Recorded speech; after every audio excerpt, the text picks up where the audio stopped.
நிழலின் மதிப்பு. ஒரு ஊரில் ஒரு புகழ்பெற்ற ஓவியர் இருந்தார். அவர் வரைந்த ஓவியங்கள் அனைத்தும் தத்ரூபமாக இருக்கும். ஒரு முறை ஒரு செல்வந்தர் அவரிடம் வந்து, எனக்கு அமைதி என்பதை ஒரு ஓவியமாக வரைந்து கொடுங்கள் என்று கேட்டார்.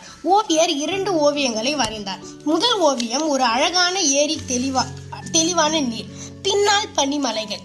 இதை பார்த்தாலே மனதிற்கு இதமாக இருந்தது. இரண்டாவது ஓவியம் ஒரு பயங்கரமான நீர்வீழ்ச்சி, இடி மின்னலுடன் கூடிய கரு மேகங்கள், பாறைகள் சிதறி கிடக்கின்றன. செல்வந்தர் குழம்பி போய், இரண்டாவது ஓவியத்தில் எங்கே அமைதி இருக்கிறது என்று கேட்டார். ஓவியர் சிரித்து கொண்டே அந்த நீர்வீழ்ச்சிக்கு பின்னால் இருந்த ஒரு சிறிய செடியை காட்டினார்.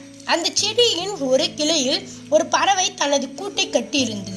சுற்றிலும் இடி மின்னல் ஆரம்பித்தது. தண்ணீர் இருந்த போதிலும் அந்த பறவை தன் குஞ்சுகளுக்கு மிக அமைதியாக உணவளித்து கொண்டிருந்தது.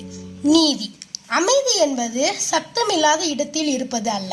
எவ்வளவு பெரிய பிரச்சனைகள் மற்றும் சவால்கள் சூழ்ந்திருந்தாலும் நம் மனதிற்குள் நாம் வைத்திருந்த நிதானமான உண்மையான அமைதி.